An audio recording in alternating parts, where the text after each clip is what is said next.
Такыба аял бакыттын ачкычы деп айтсак туура болобу? Сөзсүз түрдө. Муну пайгамбарыбыз деле айткан.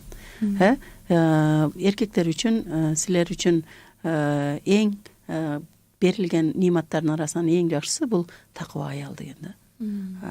Ал такыба аял болуш үчүн ар бир аял эмне кылыш керек? Аракет кылыш керек.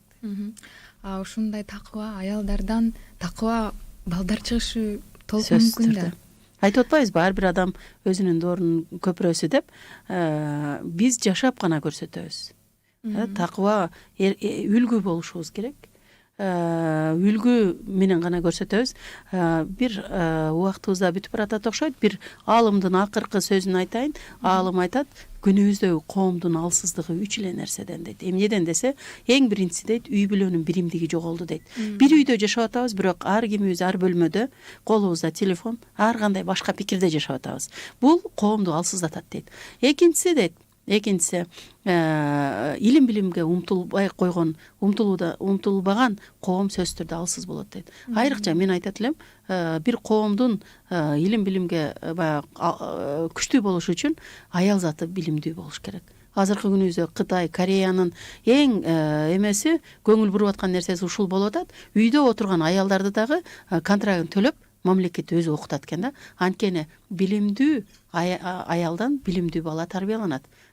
Демек, билимге умтулганга аракет кылышыбыз керек. Азыркы мусулман аялдары ар тараптуу болгонго, анан үчүнчүсү дагы дейт, үлгү болгонго аракет кылбаган коом дейт, сөзсүз түрдө артта калат дейт.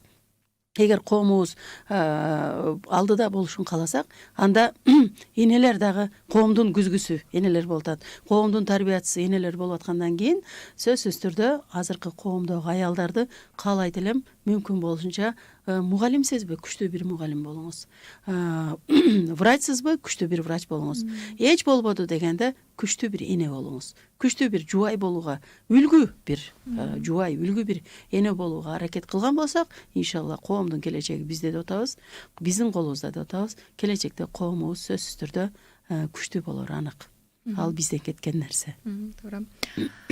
Анан эми ушул баягы жогоруда айтып кеттиңиз, ушул жоопу дагы алгым келип атат, суроо. Күйөөнүн ыраазычылыгы аркылуу бейишке чыгат деп. Бирок ошону дагы туура эмес коомдо түшүнө алышы мүмкүн да. Күйөөсүнүн эле ыраазычылыгын алсак болду, башка тууган уруктан катнашты үзүп салат, ата энесин карабай коет. Бул аял заты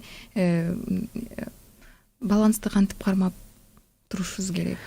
Эгер күйөөбүздү ыраазы кылсак, күйөөбүз качан ыраазы болот? Анын ата энесин ыраазы кылганда, бир туугандарын ыраазы кылганда, жоро жолдошторун, айланачы өзүн ыраазы кылганда күйөөбүз ыраазы болот. Ошол күйөөбүз ыраазы болгон учурда ал ансыз деле сизди дагы ыраазы кылганга аракет кылат. Башкача айтканда, сиздин дагы ата энеңизди, сиздин дагы бир туугандарыңызды ыраазы кылганга аракет кылат да.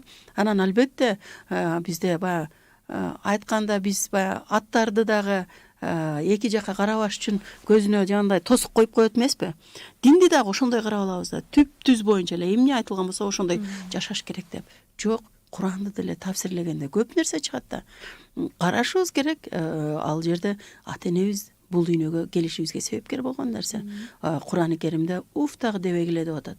Бул эң жеңили болсо дагы адамзатка айтып атат, уфтагы дебегиле деп атат. Демек, күйөөмү ыраазы кылам деп ата энеме уф дебешим керек. Күйөөмдү анткени ата энени биздин силердин бейишиңер же тозогуңар бул ата энеңер деп атат. Бир туугандарыбызга дагы ар биринин өзүнүн балансын сакташ керек. Бекеринен айтпайт да, аял деген актриса болуш керек деп атат. Актриса болуш керек. Ар тараптуу болуш керек. Жанагы ар бир нерсенин өзүнө жараша аккордун алыш керек. Сиз мисалы үчүн музыка жагынан жакшы түшүнгөн үчүн жакшы билесиз. Комуз черткенде деле ар бир кербезимдин өзүнчө күйлөйт, жаштар маршын өзүнчө күйлөйт, машботойду өзүнчө күйлөйт эмеспи? Ар бирине өзүнчө аккорд алынат. Жашоодо дагы ошондой адам кыракы болуш керек. Айрыкча аял заты жолдошко кандай мамиле кылыш керек, ата энеге кандай мамиле кылыш керек.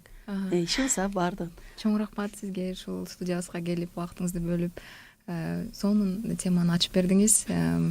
Келген кадамыңызга Аллах ыраазы болсун. Тилекке каршы убактыбыз дагы соонуна жетип калды. Урматтуу теле көрүүчүлөр, кийинки көрсөтүүбүздө кезиккенче, көрүшкөнчө сак саламатта туруңуздар.